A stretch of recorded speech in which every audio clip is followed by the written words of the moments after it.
welcome to another episode of Stuck in My Mind podcast. I am your host, Wize. My next guest, she's a musician, an artist, and a nomad, as she describes herself.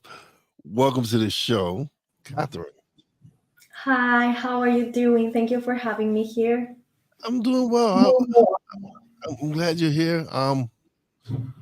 Well, okay, so let's jump right into it.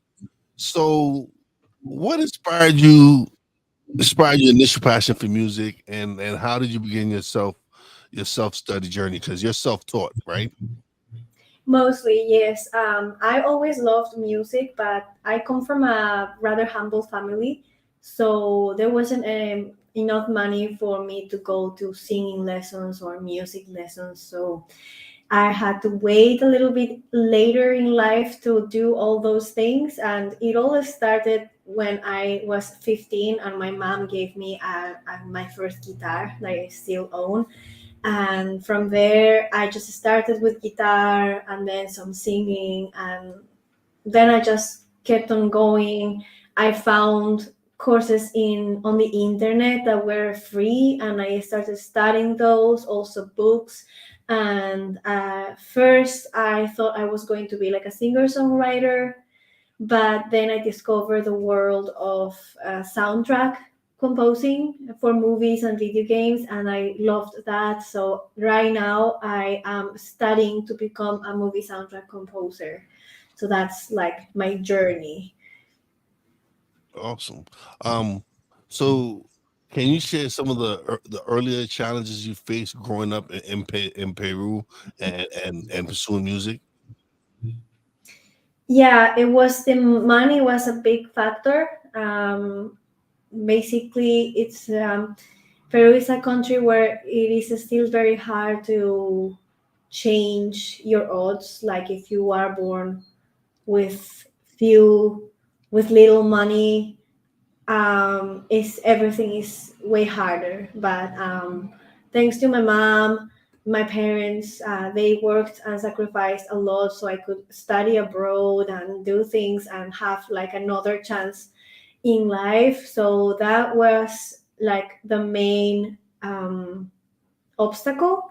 And then people were telling me, "Oh, you have to start from a very early age. You don't have a voice for singing." And it's like I never got any singing training. How can you say I don't have the talent for that if I haven't had the opportunity to even develop that? So I never listened to those people saying that. And something really useful that my parents gave me is the ability to just find a way to do things. Like it's not the goal that has to change, is how you get there. Like what is that you have to get what you want. That's so your creativity has you have to use your creativity on, okay, if this door is closed, how do I find a window? Or if I need to just tear down the wall, then I will tear down the wall, right? So that's how. And also my parents were very they gave me this habit of reading. Like I love reading, and so I was always surrounded by books of all kinds, and that gave me this ability to just learn on my own things. So I started with music theory because it's very mental and you can do it with books and YouTube and internet. And then later when my situation got better, I started hiring like teachers for the singing, for the harp, and so on. So so how did your father's artistic influence shape your creative path? So my father is a painter and illustrator. And it's also funny because when he was young, his parents didn't want him to pursue art in any way, because they were like, "Oh no, you will be hungry and poor all your life, etc." And so he became a mechanician and worked for many years. And then at some point he said, "No, I need to live my own life." and he traveled to South America. And then he met my mom, and they settled in Peru. Then he said, "Okay, I will start pursuing my dream of painting." And I remember being 4 years old, 3 years old. He was already starting to draw. He's very good at that. So he taught me how to draw. So that was the first art I learned. Yeah, from but I am more drawn towards scene, so a stage performing arts. That's the name. So theater, singing, dancing. Yeah. Okay. Um, what motivated you to move to Europe in 2014, and how did that experience impact your career?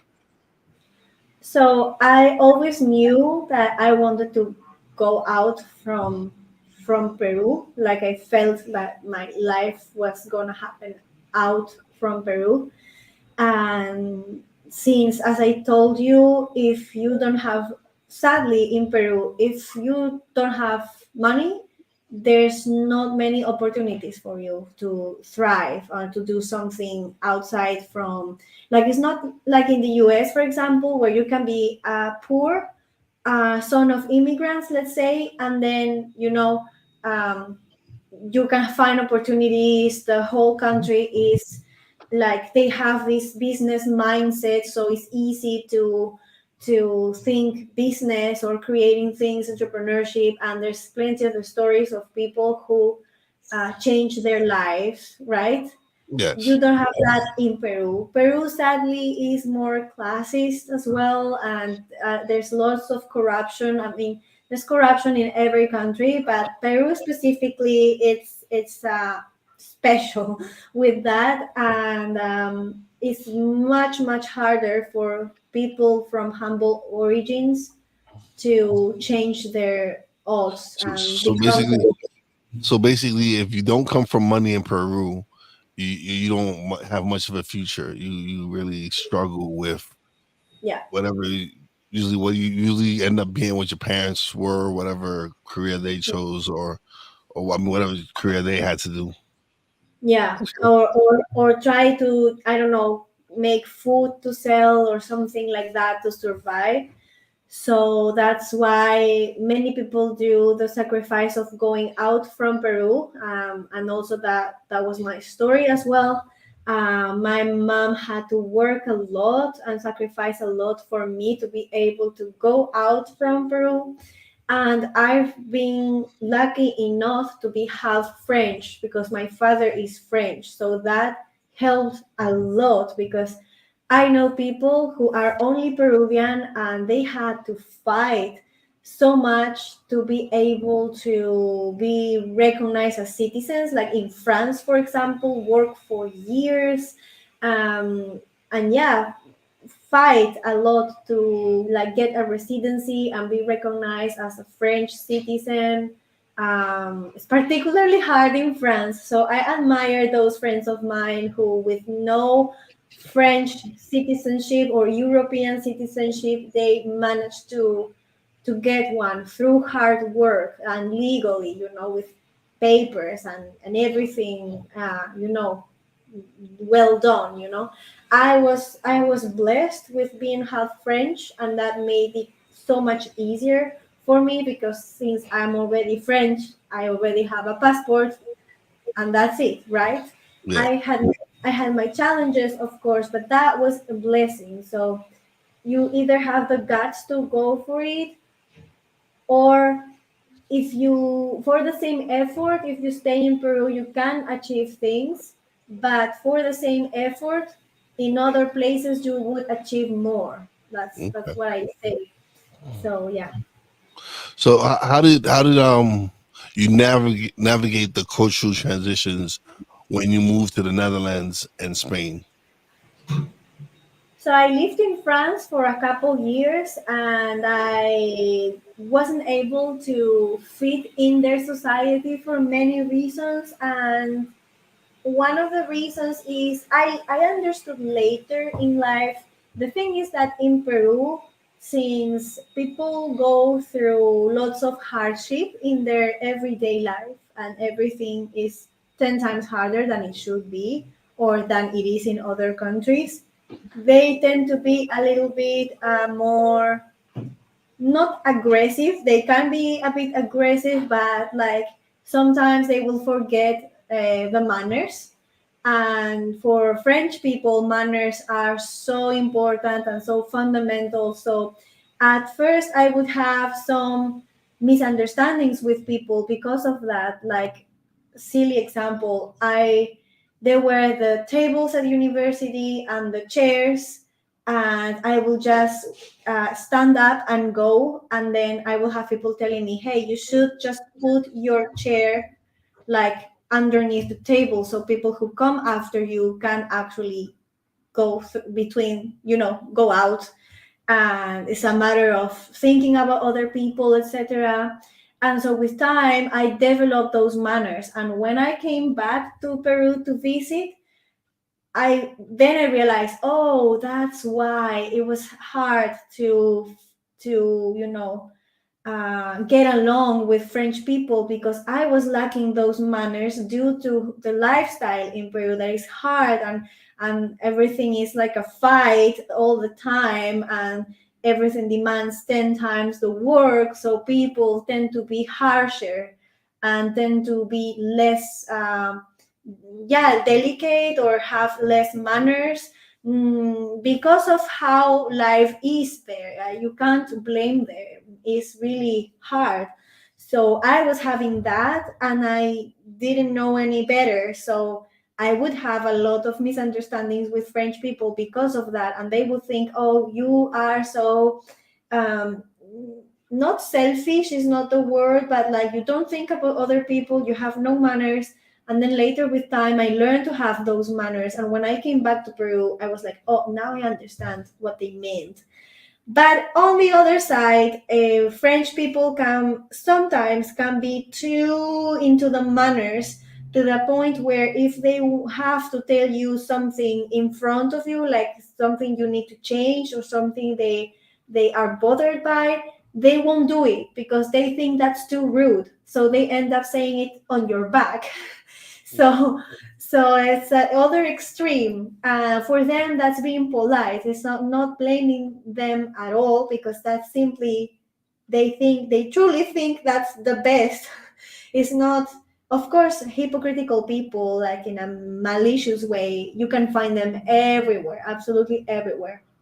But in France, it's for most people, I think it's really a matter of being polite. Like they don't want to say things to you that you need to correct. They don't want to say it directly because they feel it's impolite, so they will say it on your back. So those things, those differences made it that it was a shock at the beginning, and I was never able to fit into that. And then I went to Netherlands, and in Netherlands it was easier because people tend to be very direct, and if they don't like you, they tell you, and and then everybody's happy. Okay, you don't like me, then I won't talk to you anymore, and we both win, right? So that was much more um, that was, how you say, more compatible with how I am. Okay. So can you describe the process of learning music through online courses and private tutors? Yeah, so through online courses is lots of fun because they tend to have communities, and it's like series of videos. And then sometimes, for example, in a platform called Coursera, you'll have exams, and at the end, so tend to be like 6 weeks, for example, 4 weeks, etc. And when you complete the lessons, you pass an exam, and then it's if you pass the exam, it's like, okay, you got your certificate if you want it. Normally, classes on Coursera tend to be free, and then there is a small fee if you want a certificate, and it has university value because actually those courses are made by universities. So it's very interesting, and the fees at the time were like $30, $40. So it's very affordable. Yeah. And in the worst case scenario, at the time you could ask for a grant. So they would give you that for free as well, and it's like hidden. You have to go in the little letters and at the bottom of the page, but you can find an application form. If you really have don't have the means, you can do that. And then you have YouTube, which is more, it lacks a structure, so you go specifically for certain things you want to study. You can go on YouTube and try to make your way there. There's lots of videos with lots of value, and you can also discover people who sell their own courses or their own particular lessons, private lessons, etc. Yeah, then for the harp, you have exams from the Royal School of Music. So it's truly the Royal School of Music, but you can study on your own, either with a teacher or you alone. And then you just pass the exams, and they give you like a real certificate, like if you were in the Royal School of Music. And they also have for dancing and I guess acting as well. So that's so interesting as well. Yeah, because I've taken YouTube University. I've learned a lot about editing, videos, audios, anything that had to do with podcasting. A lot of it I'm self-taught. Mhm. I didn't go to school for editing. I didn't go to school for video editing, any of that. Everything that I've learned about podcasting, I've went through YouTube courses, um, just experience, just these taking these 4 years and growing and developing these skills. So it can be done. Is it hard work? Yes, but it's so much fun because you're doing something you love to do. You get Yeah. to learn something new, and it's just been amazing for me. For me, Mhm. it's been a blessing to be able to do this and find my purpose and discover my voice and know that, hey, listen, it's never too late to start something. You can find your purpose at any point in life if you really sit down and look for it. Mhm. Yeah, absolutely. It's important to keep wanting to learn. Like we humans love learning, and one of the problems of traditional education system in schools, because the real traditional education systems is actually at home, where you learn the basic things with your parents and your family, and then you develop your qualities and talents, and then choose a profession, and then you work on that profession since a very early age. Like that's the reason why Michelangelo, for example, was so talented, because he started very young. And examples like that. Today, you are very prepared. You have all those titles and certificates, but then when you go out in real life, you don't only don't know what to do, but to deal with real life problems, but also they have taken all your love for learning out of you, and they made you believe that once you finish your college or whatever you do, then it's over and your learning stage is done. But the reality is that you have to keep, also for keeping young mentally, you have to be learning constantly new things and things that interest you and that are useful in some way. ¿Hablas español? Sí. Qué bueno, qué bueno. Um, so how many languages do you speak? So Spanish is my first language. Hmm. Then English. The good thing is that in the schools in Peru, at least the ones I've been to, you have English since a very young age. So Okay. that was really cool.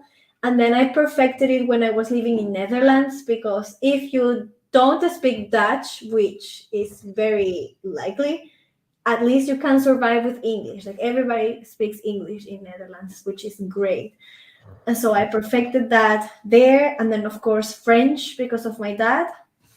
And then I studied a while ago, like when a little bit of Italian, and a little bit of German. Okay. Okay. Awesome. Um, what instruments and musical skills have you mastered over the years?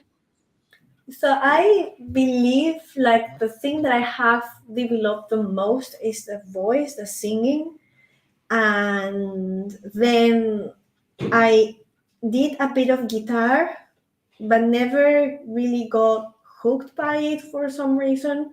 And now I am focusing on the harp, which I love, and especially like composition and music production. That's what I'm learning right now. So I feel the most advanced of my skills is definitely the voice. So, okay, your voice. Mm, ¿Quieres cantar algo? I know. I'm just, I'm teasing. I'm teasing. Um, how did the idea of becoming a digital nomad come about, and what inspired you to build your own camper van? Oh, so I always wanted to travel, Yeah. and I love the idea of having a van that you can just go anywhere and not depend on anyone as long as it's on the road, right? You can go wherever you want. So that's an idea that I will have to start all over because the project itself, like it was, when it's not the moment to do something and everything around you is telling you, but you still want to do it, and then you have all the obstacles possible. So that's what happened to me with this idea of the camper van. But I will do it later with a better strategy and more resources.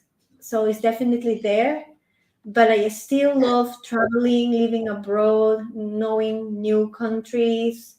Um, that's like another dream of mine to just travel around the world. I'm working towards that, to do it when the time is right. And yeah, I learned that you don't need to hurry. You have time. If you have a good strategy, you have time for everything.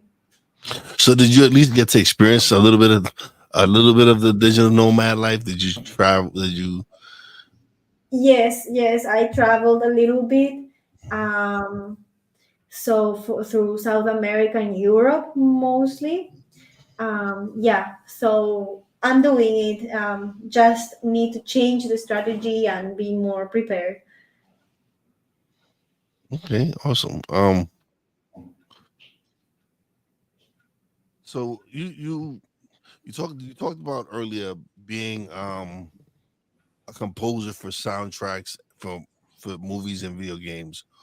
What led you to want to do that? Because I was a big gamer, so I know the soundtracks in video games are important. Because if a video game has some real dope music, it's really important. So, what Mhm. made you feel that that was the lane you wanted to get into?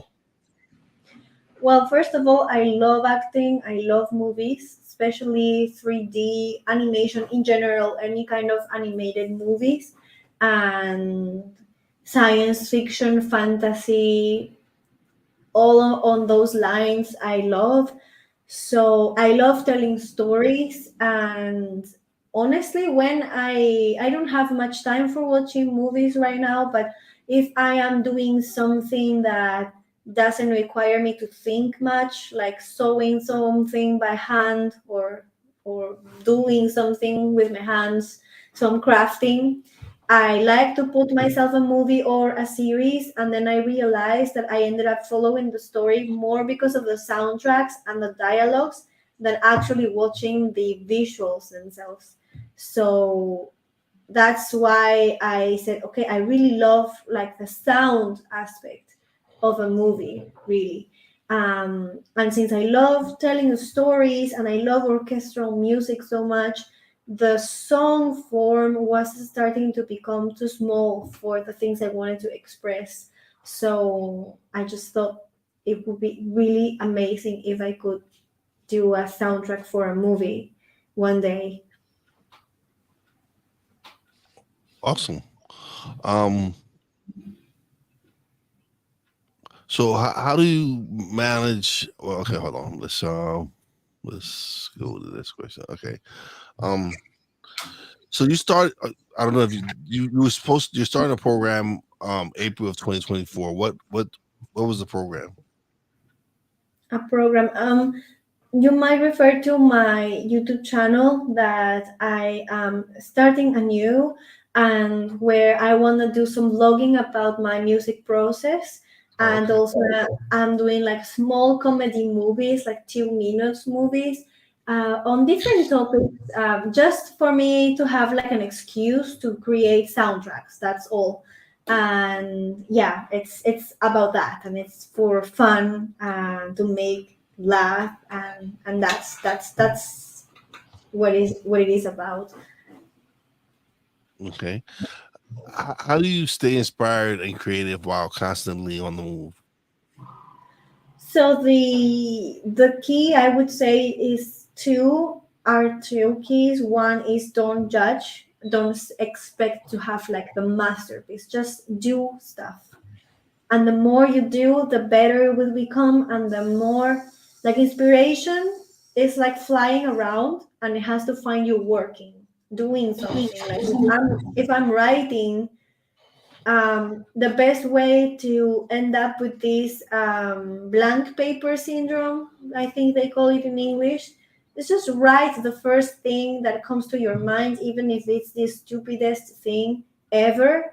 But when you write it down, something magical happens, is that the page is not blank anymore. There's something written, and then it's like a thread you start pulling, and you just write and write, and then from all those things that you write, something is going to be interesting, and from that something you start pulling this other thread, and then something will come out. And you have to be okay with the fact that not everything you do is going to be great, and that's fine, also because it's your own subjective opinion about what is great, and maybe something that you think is mediocre, the rest of the world loves it. So never judge the things you create. That's up to the audience to do, not you.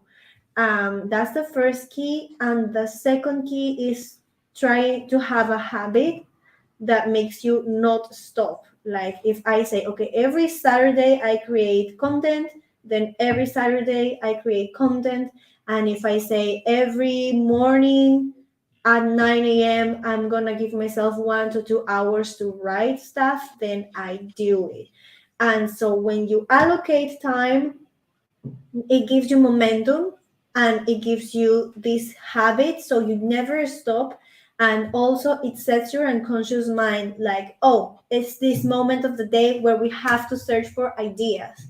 So your brain is a plastic thing, you can, it's flexible, right? So you can train it, and with time you end up having inspiration almost on demand. That's the thing. Okay. Awesome. Um,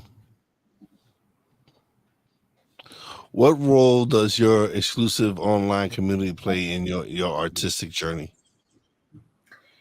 So it's allowing me to support my music career. Mostly it allows my fans to have like a closer approach with me, and to talk about other types of things in a more personal way.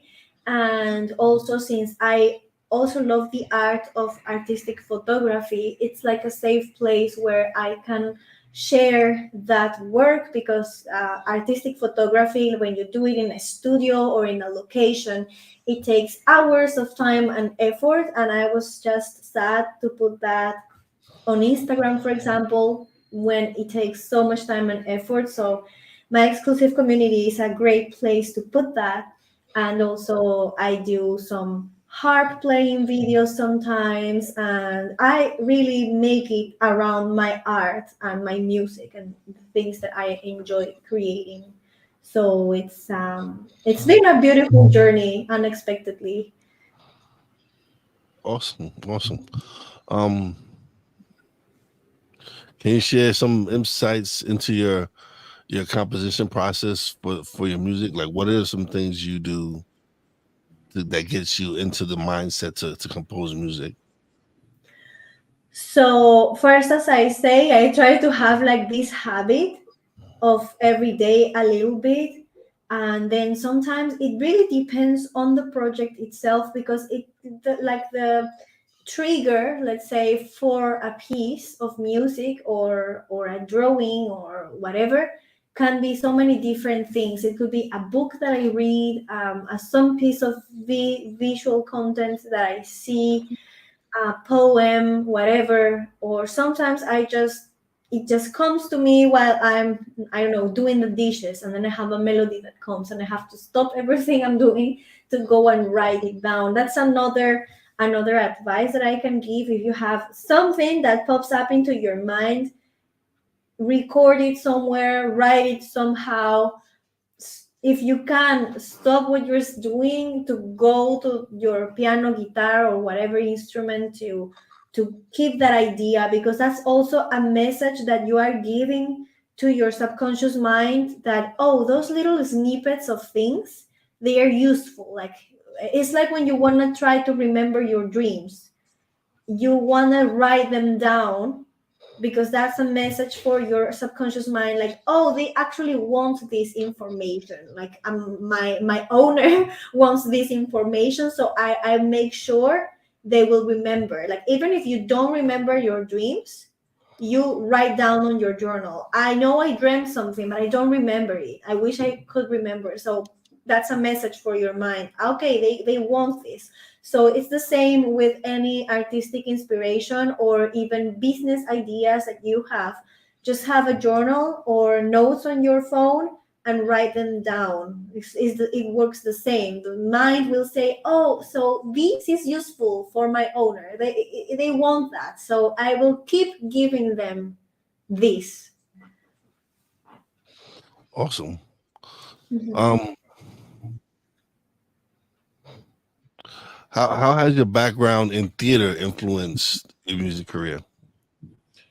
I guess because in the storytelling, like, I love like telling stories, and sometimes I can imagine like a whole background story for something that is told on a song that is just like a part of it, but then I have the whole story from beginning to end in my head.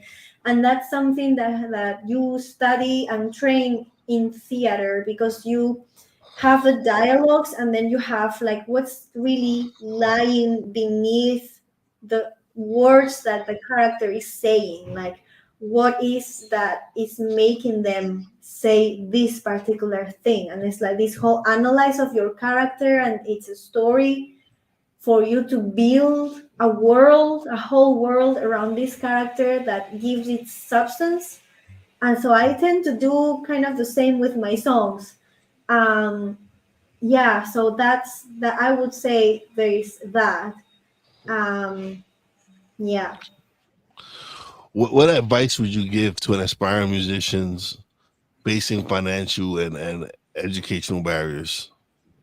So I would say, take responsibility for your career. Don't think that if you sign with a label, then they will take care of everything and your life is settled, and that you'll be a star.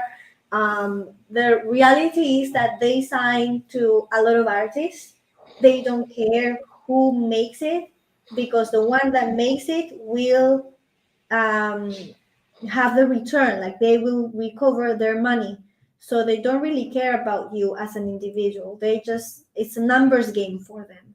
So you have to be on.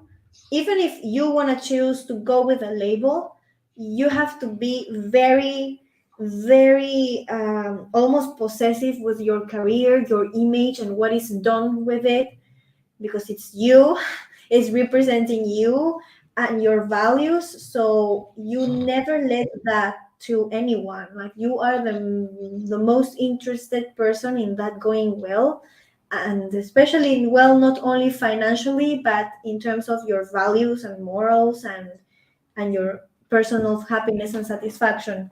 So take full responsibility for your career. Don't think that because you get an agent or because you get a label, then it's all done, I don't have to do anything, just my music. No, doesn't work like that. Everybody who's been successful, they've been very, very wary on their careers, and very alert, very on, yeah, like obsessively taking care of everything in their careers. And you have to be very alert because it can be there's lots of traps. I believe like the hardest way but the best way is the independent way, especially now with social media, that you can reach so many It's people. different. It's different now for musicians now, and artists, because back in the days, yes, you needed a major label to help pump your music out. Now, if you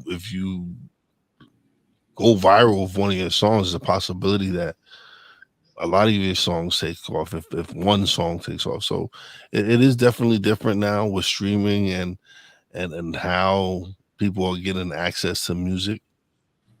So the way it presents itself is different, but the principle is the same. You have to learn to be humble enough to learn about the business side of things. And as in any business person will tell you, you don't have just one stream of income, you have several. So that means that you can be a musician, but you can be other things as well that interest you. There's nothing wrong with that. You're not being unloyal to your art because you want to do something else as well. In fact, if you see all these Rihanna, Selena Gomez, etc., etc., etc., they all end up having like their cosmetics brand, their whatever perfume brands, clothing line, whatever. Like they start developing many things. Of course, you focus on one first and then you do the rest, but you need to know about business. You need to surround yourself with trustworthy people who know about business and who want your best interest. They have your best interest in mind. um, and that hasn't changed. That's something that you have to learn. It's not only the music. That explains why there are so many musicians that are excellent but no one knows them, and then you have musicians that are worse maybe, but they are famous because they gave time and effort to the business side of things. What happened before is that you have many labels, different labels that were located in different cities, for example, and they will be specialized in a certain style of music that happened in that city or state. And then you will have genres maybe, but in general, it was business people who would also have a taste for art. And so they had an approach of let's see what happened, let's see what happens. And they would bet for people who were different, original, and today it's just the business, and they are like, no, we know what the people want. And no, it's not that you know what people want, is that you push because you have all those millions and all those resources and partnerships with all these streaming platforms and social media, blah blah blah, that you can push things that sometimes are rubbish, enough for people to end up thinking that they like it because there's nothing else to listen to anyway, because it's everywhere. It's everywhere. It's drowning you in their rubbish, and then it's hard to see anything else. And if you want to find something else, you have to actively go and search for it. And so they tell you, well, you have this algorithm that proposes you similar things, etc. Yeah, it's something, but apart from that, also as a consumer you have to be conscious and active, because otherwise they can put into your head whatever they want. And music is very powerful, and it can really put into you, like it goes directly to your mood. It can control your mood. Like you can be super happy, and if you put something sad, to listen to, you will be sad. It's very direct. So it's important to also, as a consumer, be responsible with the type of music you are letting in to your brain, because it really can shape, I would say, even your life. Because if you're listening to someone who is always like, let's say, has lyrics where they have victim ego, like being a victim or being toxic in general, you will absorb those thoughts and you Mhm. will recreate them in your life. That's how powerful it is. Yeah, music is very important, but music is certain soundtracks to certain parts of my life. Mhm. There's certain parts of my life where there was certain soundtracks that played a major part in what I was going through in life. But this has been amazing. I've had a wonderful time with you as a guest. Now is the time of the show where you get the solo screen. You let everybody know where they can find you, your website, YouTube, Instagram, whatever you have. Let them know. So my website is Catherine Gairard music.com. Sorry. You can find me on Instagram, Twitter as Catherine Gairard. So it's written CATHERINE, and then the last name is GAIRARD. And my new YouTube channel is Just a Latina Making Music. And yeah, I will be posting, vlogging my music process, my music creation process, and my little comedy movies for my soundtracks. So Awesome, yeah, awesome, amazing. I appreciate you being a guest. thank you. Continue continue to do your music and your movies. Uh, when you start your van journey, let me know so we can keep in touch and you can tell us about that. Thank you very much for having me here. The pleasure's all mine. But don't leave just yet. I want to chat with you off air for a minute. But thank you so much for being a guest. I greatly appreciate it. Thank you. Well, wrong one. All right. It's time to close out the show. Thank you to everybody who's tuned in, saw the live, everything. Greatly appreciate it. Catch the replay. Please like, subscribe if you haven't already. As always, big shout out to our Real Wise fan, Poppy J, Brandy J. Love you guys. Uh, big shout out to my beautiful wife, the boss lady. Love you and appreciate you. And as always, a big shout out to all the essential workers out there. God bless you. Be safe. You know your boy Wise does it. Peace out.